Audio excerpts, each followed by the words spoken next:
तर गेल्या 2-3 दिवसापासून आपण वर्ग 9वीच्या जॉमेट्री विषयाच्या बेसिक कन्सेप्टला सुरुवात केलेली आहे. काल आपण वेगवेगळ्या प्रकारचे ट्रायंगल्स आणि डिफरंट टाइप्स ऑफ क्वाड्रिलॅटरल्स हा प्रकार शिकलो होतो. आज आपण अजून काहीतरी वेगळा प्रकार या ठिकाणी नव्याने शिकणार आहोत. काल आपण ट्रायंगलमध्ये अल्टिट्यूड, मीडियन या सुद्धा गोष्टी बघितल्या होत्या की त्यात अल्टिट्यूड आणि मीडियनचे म्हणजे तिन्ही अल्टिट्यूड किंवा तिन्ही मीडियनचा इंटरसेक्शनचा पॉईंट हा सिंगल पॉईंट असतो. त्याला आपण कॉन्करंट लाईन्स असे म्हणतो. त्या पॉईंटला आपण पॉईंट ऑफ कॉन्करन्स असे म्हणतो. हेही आपण काल बघितलं होतं. टाइप्स ऑफ क्वाड्रिलॅटरलमध्ये सुरुवातीचा प्रकार पॅरॅललोग्राम हा होता. मग पॅरॅललोग्रामच्या आधारे जे त्याच्या सोबतचे जे क्वाड्रिलॅटरल्स होते ते होते रोम्बस, रेक्टँगल, स्क्वेअर. त्यानंतर ट्रॅपेझियम हा एक वेगळ्याच प्रकारचा क्वाड्रिलॅटरल होता आणि त्याच्यासोबतच काईट हा सुद्धा एक प्रकार आपण क्वाड्रिलॅटरलमध्ये बघितला होता.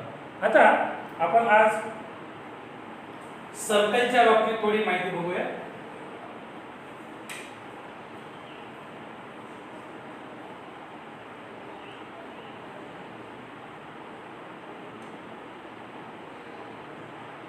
सर्कल हे सुद्धा एक कंप्लीट चॅप्टर आपल्याला 9च्या सिलेबसमध्ये शिकायचं आहे. तर सर्कल हा जो पार्ट आहे याची जर आपण बेसिक डेफिनेशन बघायला गेलो तर एका सेंटर पासून सपोज कोई इज अ सेंटर काही स्पेसिफिक डिस्टन्स वर मी जर नंबर ऑफ पॉइंट्स काढले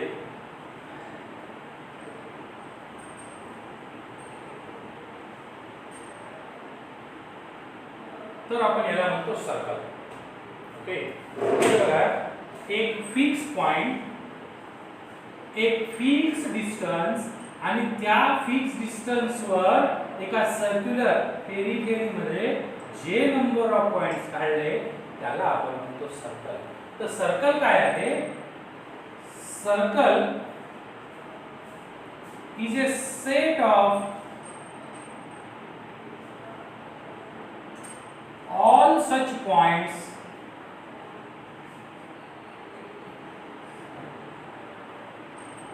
which are at a fixed distance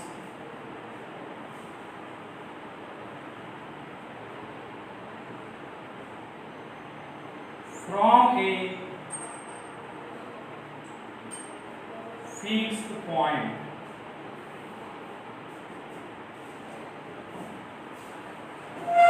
Circle is a set of all such points which are at a fixed distance from a fixed point. तर याच्यात महत्त्वाच्या दोन गोष्टी काय आहेत की फिक्स पॉइंट आणि फिक्स डिस्टन्स. तर फिक्स पॉइंट जो आहे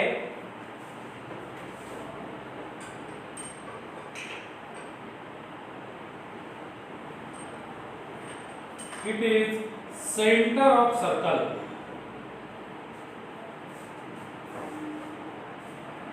Denoted by O and fixed distance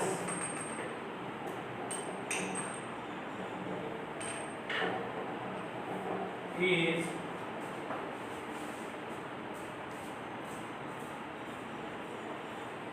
radius of circle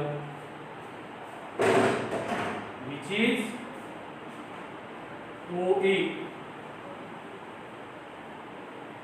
तर या दोन गोष्टी फार महत्त्वाच्या आहेत. तुम्हाला माहिती आहे की जेव्हा आपल्याला सर्कल काढायचं असतं we take a compass.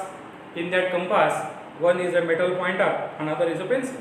We fix the metal pointer at one location and we are moving the pencil around that metal point. So the distance between the metal point and the pencil tip, that distance is nothing but the radius of circle. आणि तुम्हाला माहिती आहे जर circle काढता काढता जर का हे डिस्टन्स तुमचं कमी जास्त झालं तर सर्कल कंप्लीट होत नाही. ते असेल कारण ते रेडियस डिस्टर्ब झालेली आहे. म्हणजे त्याची बेसिक डेफिनेशन ही डिस्टर्ब झालेली आहे. कारण बेसिक डेफिनेशन काय सांगते की there should be fix distance. आणि जर का डिस्टन्स चेंज झालेला असेल तर डेफिनेटली तिथे ते ॲक्ट करेल. तुमचं सर्कल प्रॉपरली कंप्लीट होणार नाही. अनदर थिंग, डिस्टन्स तेच आहे, पण जर का सेंटर तुमचा उचलला गेला सर्कल काढता पहिल्यांदा या सर्कलवरून या सेंटरवरून काढत होते, आता सेंटर चेंज झाला तर तुमचा सर्कल मेबी असा काही म्हणजे what I try to tell here की फिक्स पॉइंट आणि फिक्स डिस्टन्स या दोन्ही गोष्टींना सर्कल मध्ये खूप इम्पॉर्टन्स आहे. या दोघांवरच सर्कलची ही कंप्लीट सिक्वेन्स डिपेंड आहे. आता या सर्कल मध्ये त्या सर्कलचे काही फॅमिली मेंबर्स आहेत, व्हेरियस चाइल्ड पार्ट्स, जसे की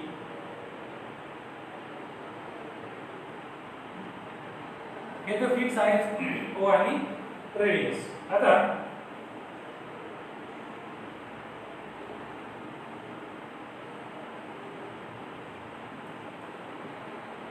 रेडियस OA. आता याच्यामध्ये एक प्रकार असतो कॉर्ड. काय असतं? कॉर्ड. तर सर्कल मध्ये कोणत्याही दोन पॉइंटला इंटरसेक्ट करणाऱ्या सेगमेंटला आपण म्हणत असतो कॉर्ड.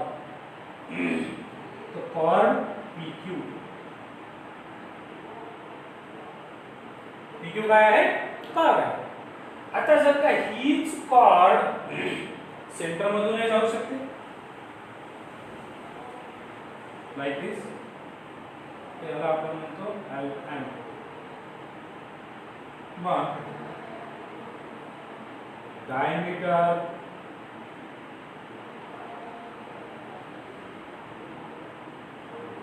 LM. डायमीटर काय आहे? LM. आता या डायमीटरला तुम्ही कॉर्ड असंही म्हणू शकता, कारण याच्यामध्ये जी कॉर्डची बेसिक डेफिनेशन आहे ती सुद्धा फॉलो होते. कॉर्डची बेसिक डेफिनेशन काय आहे की a line which intersects in two points. जी लाइन दोन पॉइंट्स मध्ये इंटरसेक्ट होत आहे त्याला आपण डायमीटर असे, त्याला आपण कॉर्ड असे म्हणतो. पण ज्यावेळेस ही कॉर्ड सेंटर मधून जाते तर त्याला आपण कॉर्डच्या सोबतच डायमीटर असं सुद्धा म्हणतो. म्हणूनच diameter is the largest chord. Bracket मध्ये लिहितो it is the largest chord of the circle. Okay. त्यानंतर एक गोष्ट असते tangent.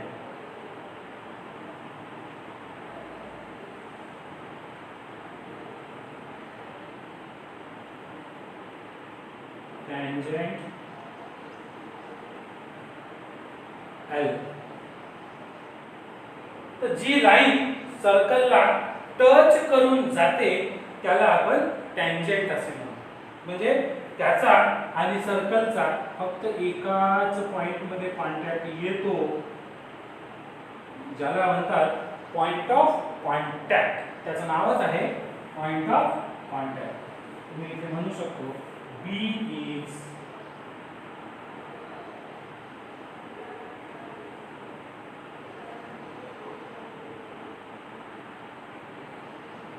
point of contact.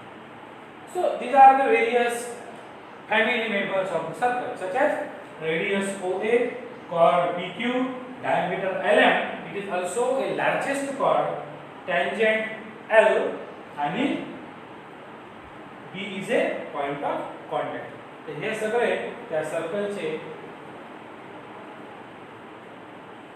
Child parts आहेत, किंवा याला आपण म्हणतो की these are the various parts of the circle. आता या सर्कल मध्ये आपल्याला आर्क बघायचा आहे की what is mean by arc. मग जेव्हा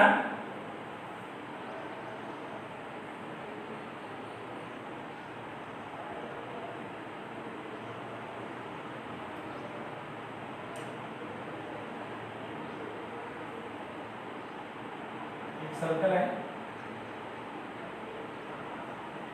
या सर्कलला जेव्हा मी एखादी सिकॅन्ट काढतो, आता हा सिकॅन्ट नावाचा शब्द मी तुम्हाला आतापर्यंत सांगितला नव्हता, तरी सांगतो. Secant is a kind of chord, पण कॉर्ड ही सेगमेंट असते आणि सिकॅन्ट ही लाइन असते. Hello, chord is a segment. मग इथे बघा, जी कॉर्ड होती त्याला त्याचे दोन्ही स्टार्टिंग आणि एंड पॉइंट्स हे सर्कलवरच आहेत. starting point and end points both are lie on the circle, but when we are talking about the secant he throughout असते. secant is a line. मग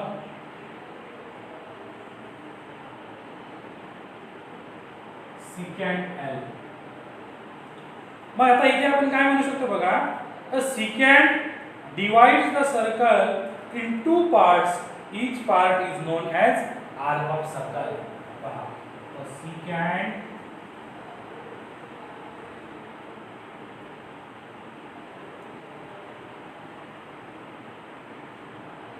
divides the circle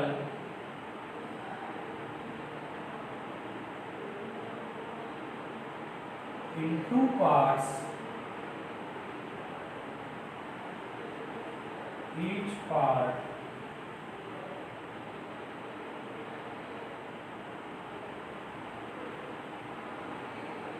is known as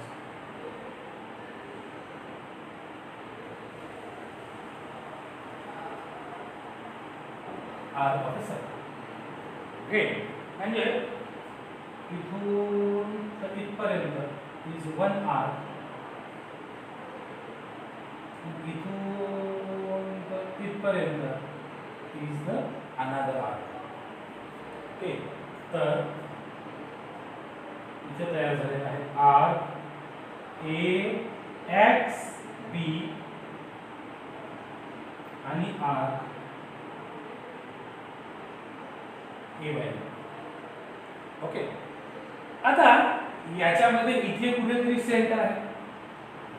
okay, आता मला सांगा की इथे बघितल्यावर तुम्हाला कोणता आर्क छोटा आणि कोणता आर्क मोठा दिसतो? यस, AXB हा छोटा आर्क आहे आणि AYB हा मोठा आर्क. ओके, तर याला आपण मेजर आर्क आणि मायनर आर्क असं म्हणतो. जो छोटा आहे that is a minor arc, जो मोठा आहे it is a major arc. बरं, आता हे ओळखण्यासाठी आपण अकॉर्डिंग टू दी सेंटर याला ओळखू शकतो. कसं? तर ज्याच्याकडे सेंटर आहे तो मोठा आणि ज्याच्याकडे सेंटर नाही तो छोटा. मग सेंटर कोणाकडे आहे? तर AYB या पार्टकडे सेंटर आहे, म्हणून AYB हा मेजर आर्क आहे आणि AXB या साइडला या बाजूला सेंटर नाही आहे आणि therefore it is a minor arc. आणि मग इथे मी म्हणू शकतो की आर्क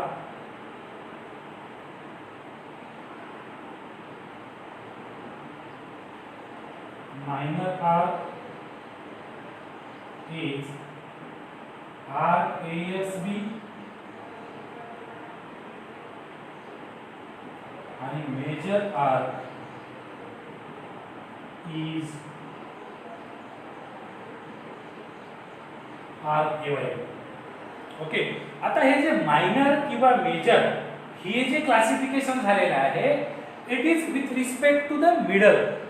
मग आता या सर्कलचा मिडल काय असतो? When I construct a diameter circle is divided in two equal parts. आता मी जर का एक एग्जांपल तुम्हाला अजून देतो.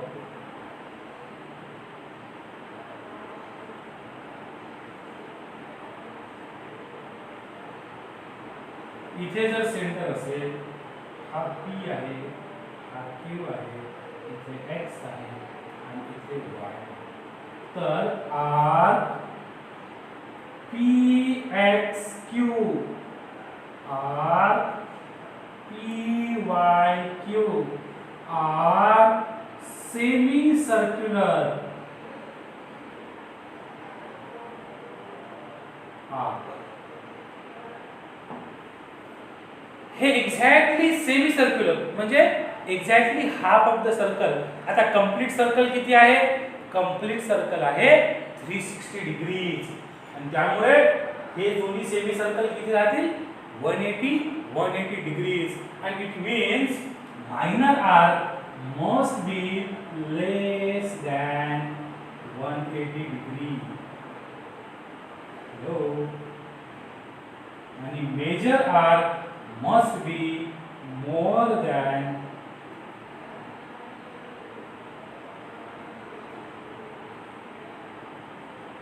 180 degrees.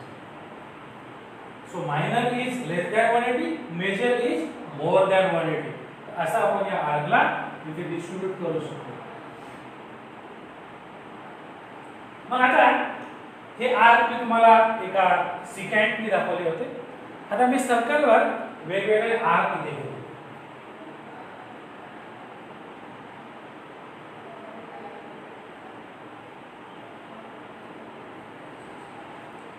ओके, तर A B C D E F. तो सर्कलवर असे वेगवेगळे पॉइंट्स आहेत. प्रत्येक आहे आर. इथे आर ई बी आहे, आर बी सी आहे, याच आकृतीमध्ये आर सी डी आहे, याच्यातच आर डी ई आहे, R E F, R D F. So these are the various arcs. आता हे सगळे दोन कॉन्सिक्युटिव्ह येणाऱ्या पॉइंट्स मध्ये तयार झालेले आर्क आहेत. पण या आर्क मध्ये एक आर्क एडिशन प्रॉपर्टी सुद्धा असते. तीच आपण हे शिकतो आहोत. त्याला आपण म्हणतो आर्क एडिशनची property. What is this property? Let me tell you. Arc AB plus arc BC is equal to arc ABC. Listen. Sorry. Arc AB plus arc BC is equal to arc ABC. Similarly, arc BC plus arc CD is equal to arc BCD. Okay, BC plus CD is equal to BCD. तसेच इधर असं म्हणणं आहे की arc BCD plus DE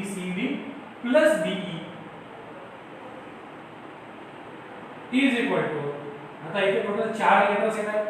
कोणते कोणते? B, C, D आणि E. ज्याच्यामध्ये starting point is B, end point is E, and out of the two C and D you can select anyone. तर मी इथे असं म्हणू शकतो it is BCE.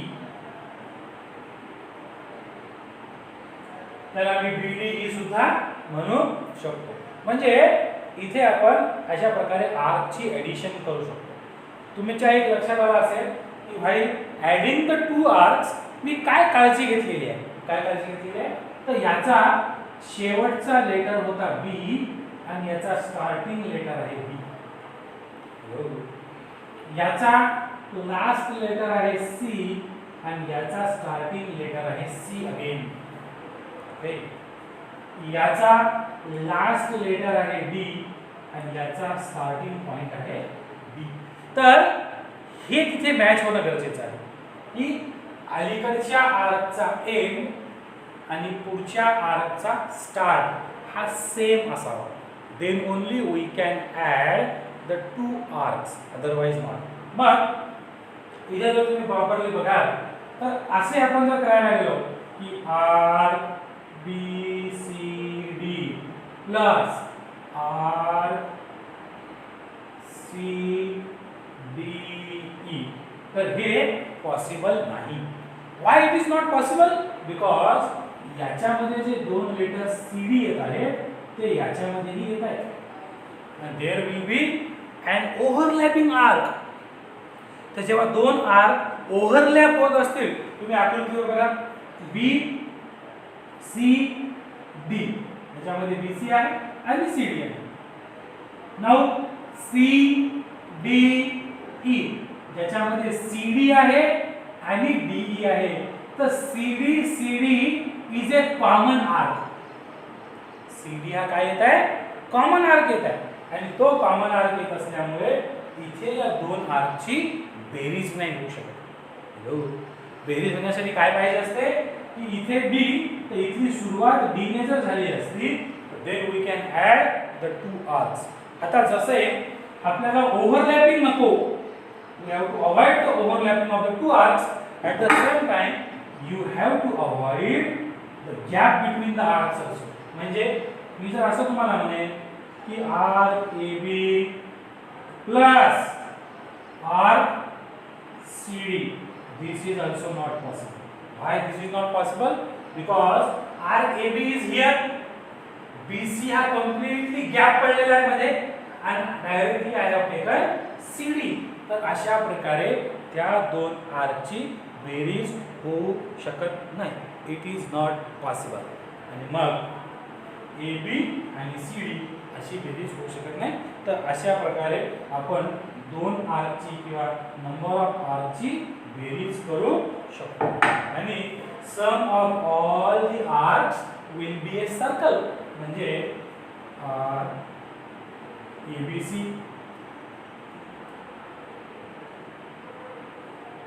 plus arc CDE plus arc EFA, this is completely equal to a complete circle which is 360 degree. तर तुम्ही दोन दोन letter वापरूनही नंबर ऑफ आर्कची बेरीज दाखवू शकले असते किंवा तीन तीन लेटर घेऊन जे आर्क तयार होत आहे त्याची बेरीज सुद्धा आपण दाखवू शकतो. आता इथे तुम्ही केअरफुली जर ऑब्झर्व कराल, starting point A, end point C, end point C, starting point C, end point E, starting point E आणि end point A, starting point A. आणि अशा प्रकारे ती सर्क्युलर पेरिफेरी पूर्णपणे कंप्लीट होत आहे. आणि accordingly we can add these arcs to get a complete circular periphery which has angular measurement as 360 degrees. आणि अशा प्रकारे हे आर्क आपण इथे बघू शकतो. आता याच आर्क मध्ये या आर्कचं मेजर कसं असतं, त्या आर्कचं माप कसं असतं,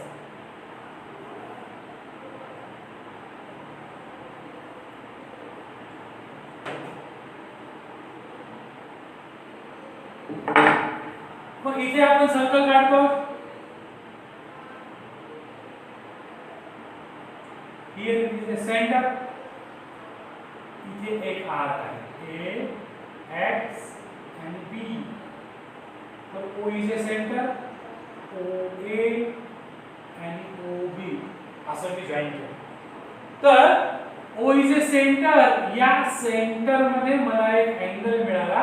अँगलचं नाव आहे AOB आणि that angle is known as central angle. मग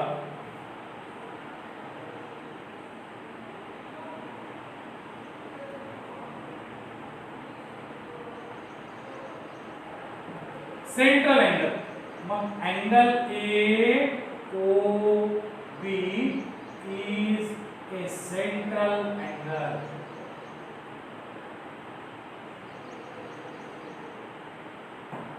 मग सेंट्रल अँगल म्हणजे काय हो, की जो सेंटर ऑफ सर्कल मध्ये तयार झालेला आहे त्याला आपण म्हणतो सेंट्रल अँगल. आणि इथे AOB हा सेंट्रल अँगल झालेला आहे जो सेंटर ऑफ सर्कल मध्ये तयार होतो. ओके. आता जेवढा सेंट्रल अँगल असतो तेवढाच त्याचा आर्क असतो. हॅलो, म्हणजे arc AXB is equal to measurement angle AOB. मग जर का AOB चं माप 50 डिग्री असेल तर त्या आर्कचं माप 50 डिग्री होईल. आर्क AOB चं माप 70 डिग्री असेल तर आर्कचं माप 70 डिग्री होईल. ओके. किंवा आपण असं म्हणू शकतो जितकं माप त्या आर्कचं आहे तेवढंच माप त्या सेंट्रल अँगलचं असतं.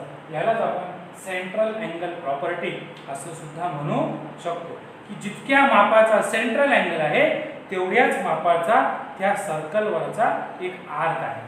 ओके, मग आता याच्यामध्ये या आर्कला आपण म्हणतो इंटरसेप्टेड आर्क. इंटरसेप्टेड. आता हे इंटरसेप्टेड काय भानगड आहे, तर एखादा अँगल काढल्यानंतर त्या अँगलच्या इंटेरियरला येणारा सर्कलचा पार्ट म्हणजे आपण त्याला म्हणतो इंटरसेप्टेड आर्क. मग इंटरसेप्टेड आर्क काय असतो?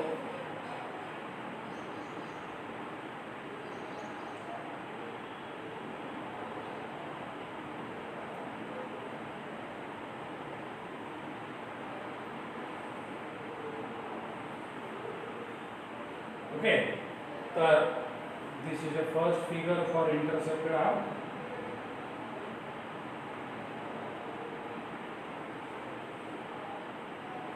A X B इथे कुठेतरी P आहे. तर कन्सिडरिंग अँगल ABB, ABB हा अँगल सर्कलवर आहे. ओके, आणि त्या अँगलच्या इंटेरियरला, आता तुम्हाला अँगलचा इंटेरियर आणि एक्सटेरियर कळतो. मी इथे जर पॉइंट काढला तर A is in the interior, B is in the interior, C is exterior, D is exterior. तर अशाच प्रकारे जेव्हा मी सर्कल काढतो तर सर्कलच्या इंटेरियरला येणारे हे एवढे सगळे पॉइंट असतात. These are all the points which are in the interior of the angle.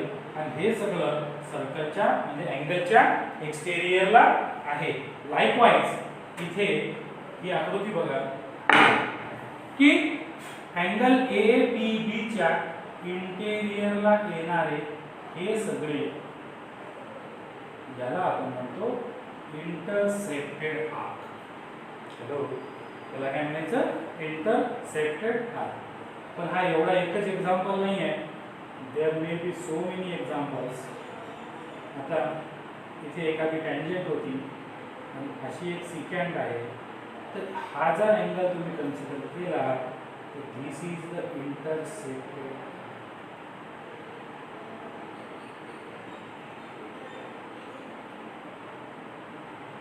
इथे जर अँगल कन्सिडर केला दिस इज द इंटरसेप्टेड.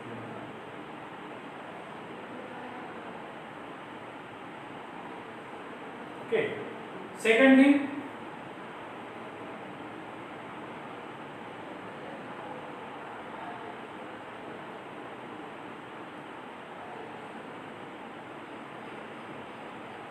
आता इथे अँगल आहे.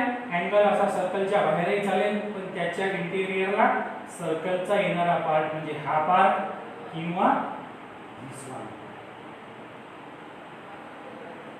याला आपण म्हणू शकतो इंटरसेप्टेड आर्क. अनदर थिंग,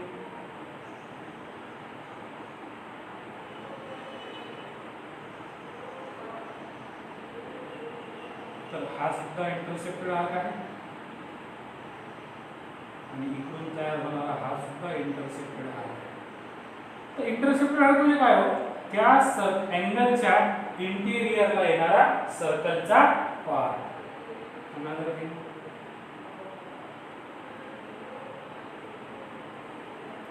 मी जर हा अँगल कन्सिडर केला तर this is the intercepted arc.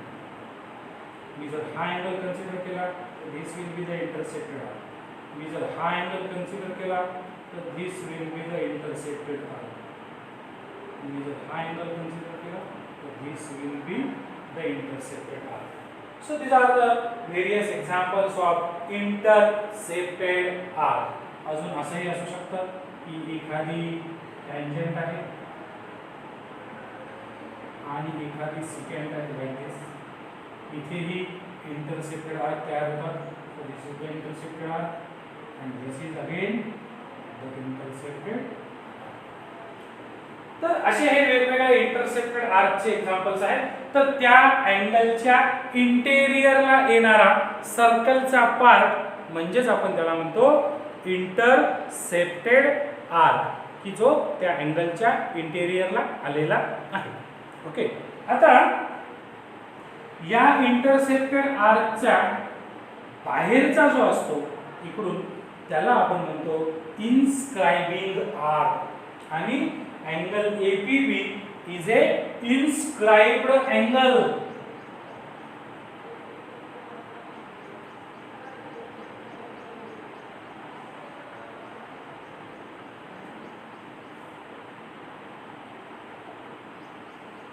तो आपण काय करतो inscribed angle.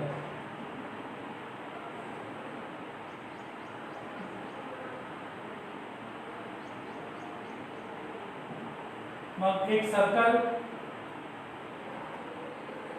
सर्कलच्या पेरिफेरीवर जर का अँगलचा व्हर्टेक्स असेल तर आपण त्याला म्हणतो इन्स्क्राइब्ड अँगल. तर angle APB is an inscribed angle. आता तुम्ही इथे बघा, हा सर्कलवर आहे, इन्स्क्राइब्ड अँगल आहे. हा सर्कलवर आहे, इथे दोन इन्स्क्राइब्ड अँगल आहे. हा सर्कलवर आहे का? नाही. This is not inscribed angle. हा सर्कलवर आहे का? नाही. This is not inscribed angle. हा सर्कलवर आहे का? No. This is not the example of inscribed angle. हा अँगल सर्कलवर आहे का? No. This is also not the example of inscribed angle. तर इन्स्क्राइब्ड अँगल केव्हा होतो? जेव्हा त्या अँगलचा व्हर्टेक्स हा एक्झॅक्टली सर्कलवर आहे. At that time only we call it as inscribed angle. आणि आता या इन्स्क्राइब्ड अँगलचं माप हे त्याच्या इंटरसेप्टेडच्या हाफ असतं. म्हणजे angle APB is equal to half of arc AXB. मग AXB चं जे काही माप असेल त्याच्या अर्ध होत असतं इन्स्क्राइब्ड अँगलचं माप. आपण बघा बघितलं होतं की या आर्क इतकं माप होत असतं सेंट्रल अँगलचं. पण आता आपण बघतो इन्स्क्राइब्ड अँगल साठी, आणि त्या इन्स्क्राइब्ड अँगलचं माप हे या आर्कच्या अर्ध असतं. जेवढ्या मापाचा आर्क असेल त्याच्यापेक्षा 50% will be the inscribed angle. तर या सर्कलमध्ये अजूनही खूप सारे कन्सेप्ट्स आहेत, पण याच्यातले बरेचसे कन्सेप्ट्स आपल्याला 10व्या वर्गामध्ये शिकायचे आहेत. त्याच्यात जे सध्या थोडंसं 9व्या वर्गाला लागेल तेवढा पार्ट मी इथे घेतलेला आहे. याच्यातही काही पार्ट हा 10व्या वर्गात आहे, पण तो सर्कलच्या रिलेटेड असल्यामुळे तो मी तुमचा इथे घेतलेला आहे. आता या 9व्या वर्गामध्ये सर्कल आणि कॉर्डच्या काही थेरम्स आपल्याला आहेत, त्या आपण उद्या शॉर्टमध्ये बघूया. कंप्लीट थेरम तर आपण त्या चॅप्टरमध्ये गेल्यानंतर त्याला प्रूव्ह करणारच आहोत. पण सर्कल आणि कॉर्ड यांच्यापासून काही रिझल्ट आपल्याला मिळणार आहे, ते आपण उद्याच्या क्लासमध्ये बघूयात. आणि सोबतच अजून काही वेगळं बेसिक जे आपल्याला 9वी आणि 10वीसाठी उपयोगाचं पडेल ते आपण उद्या बघूया. तर आज आपण जवळपास 3 ते 4 दिवस या ऑनलाईन क्लासेसला सुरू करून झालेले आहेत. बरेच विद्यार्थी याच्यामध्ये कनेक्ट झालेले आहेत, त्यांचा ऑनलाईन क्लासेस पाहणं सुरू आहे. पण अजूनही ज्या मित्रांना माहिती नाही आहे, तर तुमच्या माध्यमातून या ठिकाणी मी आवाहन करतो की तुम्ही त्या मित्रांना, तुमच्या त्या मैत्रिणींना आवर्जून सांगा की लवकरात लवकर ऑफिसमध्ये भेटून, ऑफिसही सकाळी 9 ते दुपारी 3 वाजेपर्यंत लॉकडाऊनचे नियम पाळून आपण ऑफिसमध्येही येऊ शकता. ऑफिसमध्ये भेट घेऊन इथे सुद्धा ॲडमिशन कन्फर्मेशन करू शकता. तरी अधिकाधिक विद्यार्थ्यांपर्यंत ही माहिती पोहोचवा आणि त्यांना सुद्धा या बेसिक नॉलेजचा लाभ मिळेल. थँक्यू.